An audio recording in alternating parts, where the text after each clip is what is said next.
movimiento sísmico más importante a nivel jurídico que se ha dado en lo que va del siglo XXI ha tenido como epicentro Washington, D.C., más propiamente al este del Capitolio, en el edificio que hace 90 años es la sede de la Suprema Corte de los Estados Unidos. Y es que, claro, en el pasado, viernes 24 de junio del año 2022, cuando resolvió el caso en que el oficial de salud, Thomas Dobbs, demandó a la clínica estatal abortiva de Jackson, en Mississippi, se trajo abajo 49 años de sostener en el país norteamericano de que el aborto estaba protegido por la Constitución.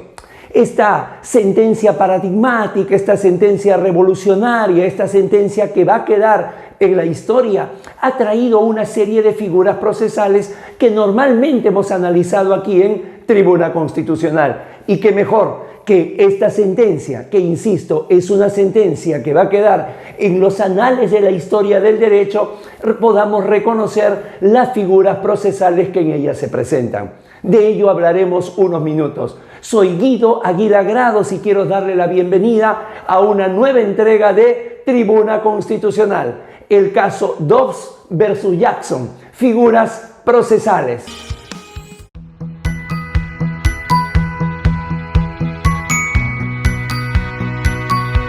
Efectivamente, estamos hablando de una sentencia de 213 páginas.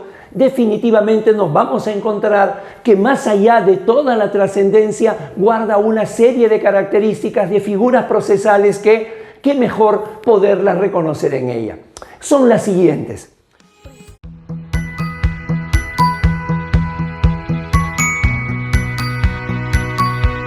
Primero, hay la figura del ester decisis, es decir, la figura del precedente, aquel precedente que lo entendemos como aquí en el Perú, es decir, de un alcance erga omnes para todos los ciudadanos y para todos los poderes del Estado, es el punto de partida, que es el caso Roe versus Wade, que se resolvió en el año de 1973 y que se señaló de que el aborto estaba amparado por la Constitución norteamericana. Entonces, ese es el punto de partida. Ese es el precedente que ha sido derrotado por la sentencia en ciernes.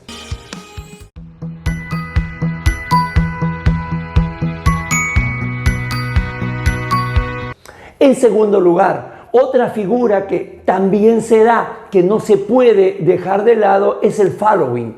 Y en el caso del following es por una sentencia expedida, que también forma parte de los antecedentes de esta resolución, en el año de 1992, el caso Planned Parenthood versus Casey, en el cual se hace el seguimiento de lo establecido en Roe versus Wade, pero con algunos atemperamientos, dándole a los estados alguna capacidad para poder regular lo que se había dado a nivel nacional. Pero en lo esencial, en lo vertebral, en lo medular, se seguía manteniendo el caso, lo decidido en el caso Roe versus Wade. De tal manera que a ese seguimiento de la jurisprudencia, a ese seguimiento de un leading case, se conoce bajo el nombre de following.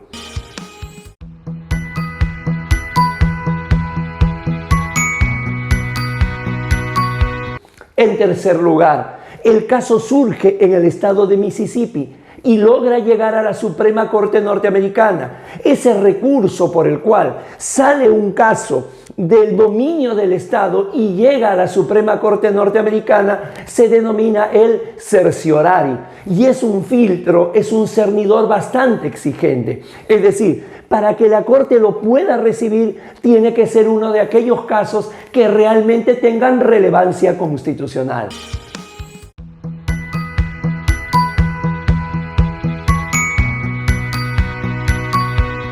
Una cuarta figura, y que es posible reconocer en la sentencia, es la denominada obiter dicta. Sobre todo cuando la mayoría que va a resolver la sentencia trata de encontrar cuál ha sido el estándar interpretativo a lo largo de todos los años de la Suprema Corte norteamericana con respecto a la 14ª enmienda constitucional, aquella que contiene la igualdad. Y entonces comienza a partir de esa obiter dicta, a partir de ese análisis para ver si justamente cuando la 14ª enmienda señala el término igualdad, puede desde allí desprenderse un derecho constitucional implícito que dé la posibilidad del aborto.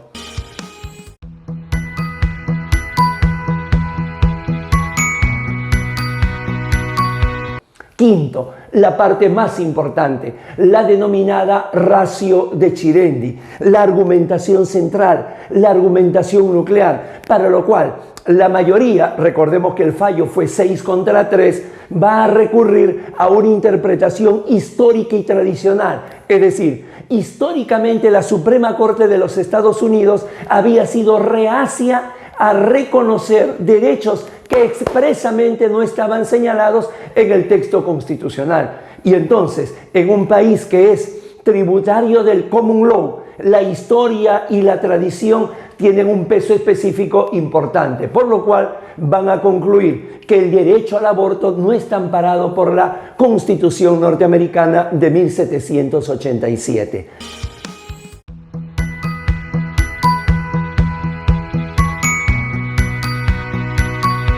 Y una sexta, que a su vez es la más importante de todas, la figura del overruling. Esto que ha producido el movimiento telúrico más importante del siglo XXI en el derecho mundial.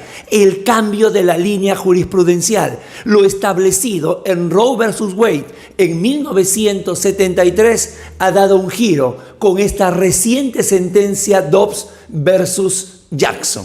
De tal manera que hemos encontrado en esta sentencia, insisto, paradigmática, que normalmente se dice la sentencia que anula el aborto como derecho constitucional. Bueno, pues si reemplaza el caso Roe versus Wade, creo que lo mejor es comenzar a llamarla como le corresponde, que es el caso Dobbs versus Jackson. Y hemos reconocido sus figuras.